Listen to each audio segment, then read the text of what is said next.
everybody, and welcome to another exciting installment of Wrestling Rampage. The two amigos are back. That's right, we are back, and that's right, you guys can read on the title right now. We'll be doing the WCW Slamboree 1994 A Legends Reunion review for you guys. Now, we possibly more than I ever thought we were going to get for the views. We did WCW Spring Stampede 1994. No, we are not doing the entire 1994 of WCW. It's just we're doing ones that we already have on VHS, or we ripped to DVD that we're doing. And overwhelmingly, you guys enjoyed it. And you guys said you guys want to see some more WCWs. Yes, we're not, right now we're doing 1994, but we're not going to be only doing 94. We're going to be doing, we might do some 2000s. See how might do some 93. That's right. So make sure you guys come back for that. We're even going to do maybe some NWO ones from 97, 98. Yeah, we might even be able to do some NWAs and have Pops join, which would be a shocker. Right. If you guys want to see us do some ECW ones from back in the day, we'll do those as well. So make sure if you guys have a suggestion that you guys want us to do, make sure you guys hit that in the comments below. We'll be glad to do it. Right now, it's WCW Slamboree 1994, A Legends Reunion. May 22nd, 1994, in the city of brotherly love, Philadelphia, Pennsylvania, at the Philadelphia Civic Center. The announcers are Tony Schiavone and Bobby the Brain Heenan as Pops Hex. And we get a dark match, which was not shown on the pay-per-view, but we get Pretty Wonderful, Paul Orndorff and Paul Roma. Is going to be taking on Brad and Brian Armstrong. Now, as you guys already know who Brian Armstrong is, but Brian is the Road Dogg. Yes, he got a couple of dark matches in WCW, but never really got a job there. And eventually he goes a year later, pretty much, and gets a job in WWE as a roadie. So, but Pretty Wonderful wins. They did have a run as the WCW Tag Team Champions before. So. And we get, right off the top of the card, we get Mean Gene Okerlund introduces all the legends that they have on hand. Yeah, all the legends get introduced by the great Mean Gene Okerlund. That's right. WWE Hall of Famer. Of course, we're not going to go through all the names because we don't want to go through all this, but Terry Funk no-showed the... Terry Funk no-showed the Legends introduction. Here comes Vern Gagne out when it said Terry Funk on there. And Vern's like, go this way? That was hilarious.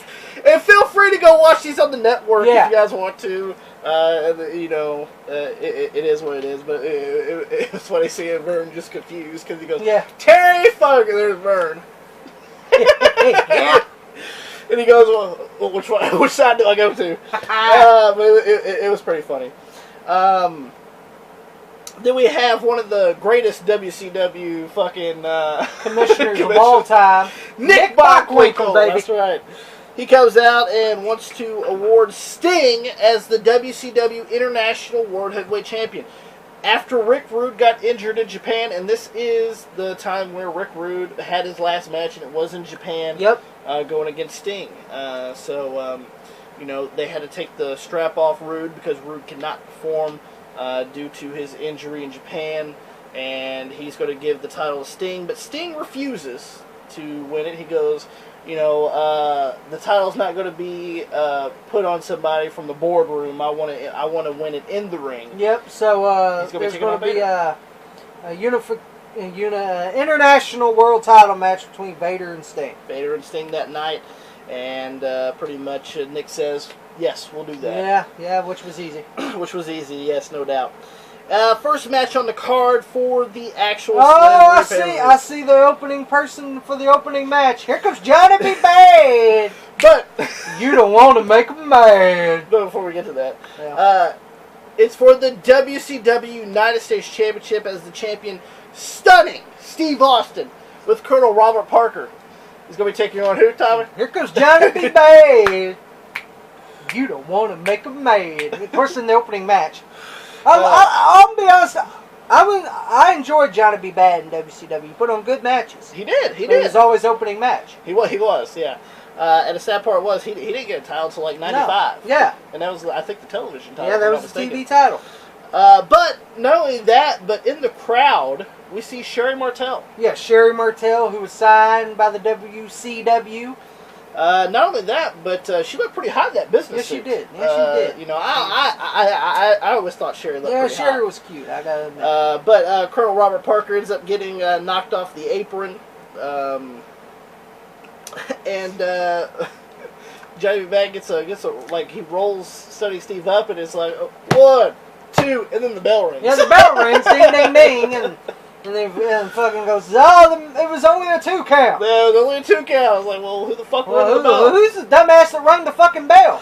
But we get like a back suplex from Johnny B. Bad to Stone fucking Cold. Austin fucking had his feet on the rope, fucking bounced back and pulls the tights of Johnny B. Bad. It was a flat finish. Here. Yeah, it was a pretty shitty finish. And pulls the tights 1, 2, 3.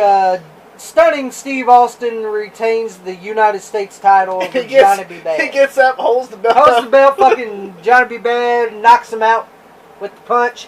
With the Tutti Frutti. The Tutti Frutti knocks him out, and you see fucking Sonny Steve just gets this fucking, like, it's just funny how he goes over the rope with the fucking punch. It was pretty cool. Still the WCW United States Champion, stunning Steve Austin. And we get Mean Gene Okerlund interviews the Big Cat, Ernie Ladd. Yeah. And Wahoo McDaniel. Chief Wahoo McDaniel. Legends that were on hand for the Legends reunion at Slamboree.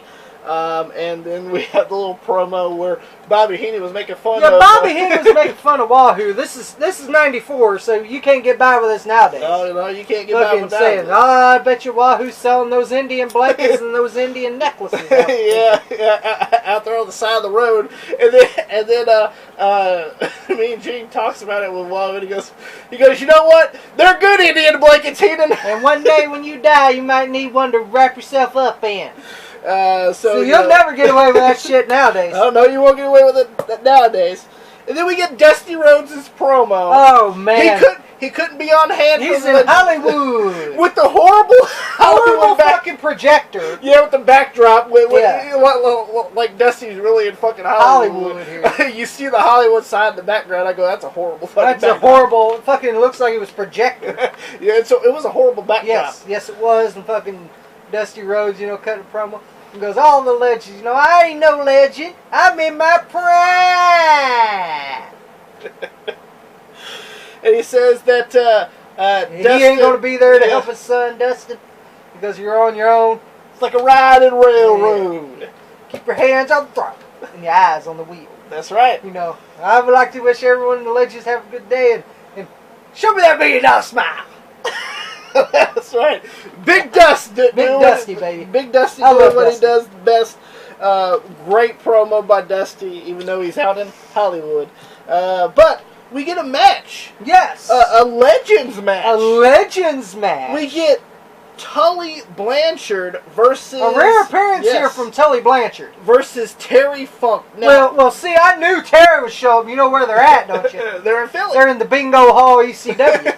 Well, they're not there. It's the Bingo Hall ECW area. Yes. I'm being honest. It's Bingo Hall ECW. And with a lot of fanfare, because Tully Blanchard and Terry Funk actually get a big pop when they come out for this match, man. I was like, damn. Big pop for both of them. And then, of course, you hear the ECW chants. Yeah, ECW chants to Terry. This is a WCW pay-per-view. You hear from Terry here. Yeah, Terry's out there. Yeah!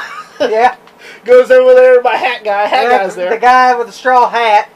So I knew he'd show up anywhere in Philly. He'll make his way. And not only that, but we see Tony Schiavone take a back road for this for the match for commentary. And here comes the legendary Gordon Sully doing the announcing with Bobby Heenan. Gordon Sully and Bobby Heenan on commentary for this match, which was pretty good because I always love Gordon Sully. Oh, I love Gordon Sully. But this is pretty much a hardcore match. Yes, and you know what the funny part is? What's that? Fucking, Terry's got this fucking piece of wood from the goddamn stairs. Yeah. And fucking puts it on the goddamn on the bottom rope there. Power drives Tully Blanchard on it. And my favorite, fucking Fucking Nick Patrick, I told you, kid, get this damn furniture out of the damn ring. I'll disqualify your ass right now. and then fucking they fight on the ramp. Terry Funk does this DDT, and you see Terry doing that with his back and everything. Fucking Nick Patrick. I'm gonna tell you gentlemen one time that I'm gonna count to 10 if y'all don't get back in this ring right now. They bring chairs in the ring. They're fucking brawling on the fucking outside. This was a really good match. Really good match. Pretty much a hardcore match. Yeah, and the crowd loved it. Yeah, well, I mean, they're bloodthirsty here in fucking Philly. So they'll love anything. Yeah, they fucking love anything. Then we get pretty much Terry grabs the fucking branding iron and then Nick Patrick DQs him. Yeah, he goes fuck this match. Yeah, DQ. And the funny part was, it's a double disqualification. They didn't really listen to the referee, so double DQ. Funk grabs guy's fucking straw hat and elbows and fucking puts it in his mouth and headbutts it. Yeah, headbutts it. So that was what it was. It was a pretty decent match. Yeah. Hardcore wrestling before hardcore wrestling was cool at WCW. Then we get a match between the living legend Larry Zbyszko. Yeah, the living legend Larry Zbyszko is going to be taking on TV champion Lord William Regal with his servant. Yeah, Lord Steven Regal with Sir William. Yes. And this was a technical wrestling match. Yes, yes, you had the big match with Funk and Blanchard, and it was a big pop for him. Yeah. And then of course, this match doesn't get a lot of praise just because it was more a catch-as-can style wrestling. It was a technical wrestling match. Sir William ends up hitting Larry in the back with the umbrella. Regal does the butterfly suplex. Larry Zbyszko backdrops him out of it, and with the bridge. Yeah, hooks Regal's arms, and with the bridge, 1, 2, 3.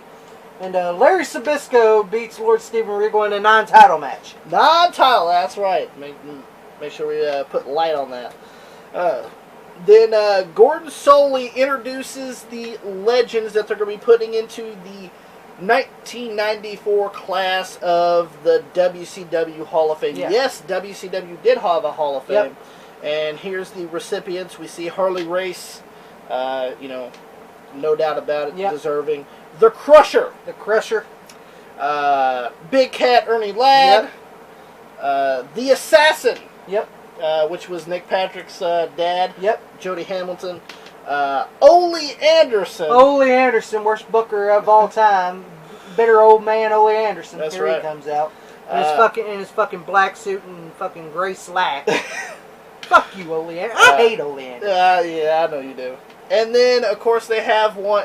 But he'll be friends with Flair when Flair helped him get a job in fucking the old 90s. But once Flair fucking... Oh, I hate Flair.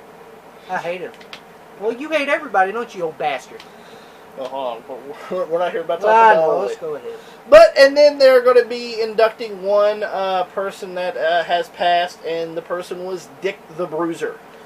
So you see Crusher and Bruiser going in the same Hall of Fame year, and it was pretty cool. Yes, that they didn't really speak all that much or nothing, but it was a cool little concept. They showed video packages of each one, their accomplishments in wrestling, and of course, it was all told by Gordon Soley. Yep. Great little spot for them. And then we get a match it's a Texas bull rope match with Dustin Rhodes taking on his pretty much rival at this time, Bunkhouse Buck. Well, I love Bunkhouse Buck. With Colonel Robert Parker. I love Bunkhouse Buck. Yes. He's fucking great. Yeah. People hate him. I love Bunkhouse Buck. I love Bunkhouse Buck. I love Jack Swagger's daddy. Jack Swagger's daddy, that's right. And him and Dustin Rhodes always put on great matches. The crowd during this match, of course they're in fucking Philly, the home of ECW, they're like, we want blood! We want blood! And I'm sitting there like, well, I mean, it is what it is. Yeah. Take it. You still gonna watch it, ain't you? You ain't gonna leave like Backlash. You ain't gonna leave like people on Backlash 2018, are you? You're gonna get your ECW feel of fucking blood if you go to that goddamn bingo hall. Yeah, if you go to that fucking bingo hall, that seats about 400 people. Of course, we get a ref bump. Colonel Robert Parker kicks Dustin. Yep. But nonetheless, Dustin ends up hitting Buckhouse Buck with the rope, not even the cowbell. Yeah, it's supposedly the cowbell. Oh, he hit him with a cowbell. No, he hit him with the rope. It looked like the rope to me and Tommy. We even rewound it. Yep. And Dustin beats Bunkhouse Buck. And then here comes someone in a towel. Yeah, someone in a towel. You couldn't see who it was. I knew it was Terry Funk. You could tell that. Terry Walk. The Terry Walk. Here he comes with the towel, with the white towel over his head. Hits Dustin with the branding iron, and that's where he busts open fucking Dustin Rhodes. So he's bleeding, and then fucking Buckhouse Buck tries. Oh yeah, Buckhouse Buck goes for a power driver here. They're going to do a double team power driver. And fucking Terry fucking jumps off and fucking Buckhouse Buck goes, okay, I'll put him down. And then he tries to lift him again, and fucking Terry don't even cut him up on the rope, and Buckhouse Buck, fuck, I'll throw him back down. Yeah, so it's like a little botch fucking pile driver, and then they just beat him down. And of course, the great Doug Dillinger, Doug Dillinger, security, the best security man in the biz, Doug Dillinger, who even gets a spot on WCW video games at the end of the goddamn era. Don't know how the hell that happens. I don't fucking know. But Doug Dillinger and the referee start getting Terry Funk and Buckhouse Buck out of the ring, and pretty much that's that fiasco. Then we have a WCW Championship match when the champion Ric Flair takes on Colonel Robert Parker's mystery opponent. Yes. That's going to be taking on Ric Flair now. Yes. And this is for the WCW title. That's right. And leading into this, the guy was underneath the mask on WCW Saturday Night, beat down Ric Flair, and he goes, he's a former champion. He's 6'7" or whatever. Yeah, he 300-something pounds. Yeah, so he goes, he has a Flair, he has a pass with you, Flair. And he comes out to the Four Horsemen theme. Yes, and everyone's like, well, I know it ain't Hogan. Yeah, we know it ain't fucking Hogan. Speaking of, there we go again with these fucking "We Want Hogan" signs. Yes. You hated that, didn't you? Oh yes. But with a passion. But who comes out? Former Four Horsemen member Barry Windham. Barry Windham got a big pop here. He did get a big pop, but he wasn't in good shape either. No, he goes, Colonel Robert Parker from Sweetwater, Texas. Yeah, 301 pound Barry Windham. And here comes Barry Windham. Barry Windham wasn't in good shape here. No, he wasn't. He was kind of chubby. He was, but this was the time where he wasn't taking care of himself. And later on in '96, he becomes a stalker in WWF, and then he comes back to. But I can tell you right now, even though Barry wasn't in good shape, he still put on a great match with Flair. Not in good shape, but still worked pretty solid. Yeah, he wasn't in good shape here in this match, but he could still work. Because let me tell you, this was a really good match. Jesse was on commentary for this match. Jesse Ventura. Jesse was on commentary. He didn't do a lot of commentary here. No, he didn't with his rat tail. Yeah, I like Jesse, but I hated that rat tail. I did too, but I still like Jesse. Colonel Robert Parker gets involved and gets punched for his troubles. And you see that Flair gets fucking whipped to the rope. Yep. Like he always does. Yeah, the standard Ric Flair spot. Ric Flair climbs on the other side, jumps off with a high cross body. 1, 2, 3, and that beats Barry Windham. I'm like, no figure four, no. Yeah. No, couldn't win with a knee drop. Knee drop, fucking knee lift. Just a high cross body. Pretty much a flat finish. Pretty much when you think about it, I was like. Because Flair does that spot, he gets flown over the fucking turnbuckle and he gets on the other side, and most of the time he gets caught with the cross body, and he didn't this time, and he beats Barry Windham, and I'm like, it's kind of a flat finish if you ask me. But Ric Flair retains the WCW still a good match though. Pretty decent match till the finish, to be honest with you. Then we have one of Tommy's favorites. A Broad Street Bully match. Now, if you guys don't know what that is, it's basically just a street fight. It's just a street fight, and the great promo by special referee Dave the Hammer Schultz. Tell me what was that promo that he said? Oh, that great promo by Dave. The pre-tape promo. The pre-tape promo in his fucking white shirt and the dingy tie. Yes. Hey guys, this is part of the Philadelphia Flyers, Dave Schultz. I'm going to referee the Broad Street Bully match with the Crazy Cactus Jack and Kevin Sullivan versus the Nasty Boys. And let me tell you, if either one of these guys get in line, and then listen up, you pinheads. I'll take care of you, or some shit like that. It was a horrible promo. Horrible fucking promo. But the Philadelphia Flyers, Dave the Hammer Schultz is a special guest. And you know what the funny part? What was this? It was supposed to be Dave Sullivan. Yeah, it was supposed to be Dave Sullivan and Kevin Sullivan, but Dave got injured. But here's the funny part. What was the ring announcer, I forgot his fucking name. Gary Capetta? No, the fucking guy was ready to rumble. Michael Buffer. Yeah, Michael fucking Paint, Pill, and Buffer. Yeah. I'm sorry, he sucks. That's why I don't remember his name. But he goes, 20 years ago, the Philadelphia Flyers won their first Stanley Cup, or whatever the fuck it was. Yeah. Fuck it, the hockey cup, okay? I don't watch hockey. But, I was like, 20 years ago? God damn, who the fuck can remember that 20 years ago? Especially in Philly. It's fucking 1994. Who gives a shit what happened in 1974? Yeah, who gives a fuck? Well, besides Pops, of course. You know, Dave Schultz! You know, it's like, what the fuck? But this is a pretty much a street fight for the WCW World Tag Team Championships, and it was pretty good. It was pretty good until I saw the finish. You seen chairs, you seen trash cans, shitty tables. One of them got hit by a fucking camera. Yeah. But, like I said, it was good until I saw the finish. The one thing that really struck me, Cactus does this spot quite a bit, but he does the elbow, and they move out of the way and he lands on the trash can. They didn't have aluminum trash cans back then. They had the real thing of trash cans, and he flattened that motherfucker. Yeah, I did. But Cactus gets bloody during this match, and Tommy, what was the finish? The fucking finish that pissed me off, to be honest. You see Jerry Sags going for fucking Schultz's mustache's fucking hockey stick here. And fucking Schultz bowls out. That's my hockey stick! Who gives a fuck? But he can use chairs, trash cans, everything. But he can't use the hockey stick. You can't use this fucking paint, pill, and hockey stick over here. Yeah. That says Flyers on it. Well, guess what, Sags? I'm gonna use it anyway. Fuck you. Yeah, fuck you. And fucking here he comes, Schultz, fucking with these shitty fucking punches, pulls his goddamn fucking jersey off fucking Sags with them shitty punches. But the crowd erupts. I didn't erupt. I didn't either. But Cactus Jack can hit fucking Sags with the hockey stick. Yeah, fucking Sags gets the shirt over. He turns around. Fucking. And he did hit Sags in the head, hit him in the sholdder. Yeah, he hit Sags in the shoulder, even though this and a fast count here by Dave Schultz here. 1, 2, 3.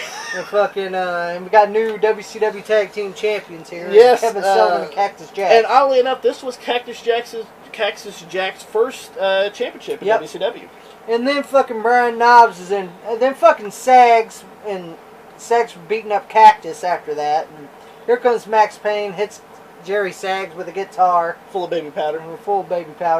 And then fucking Knobbs is in trouble here. He's got fucking Max Payne, Kevin Sullivan, and Cactus Jack fucking with him. And then here comes fucking the Equalizer. I'm sorry, he sucks. I want to be we ain't going through those years.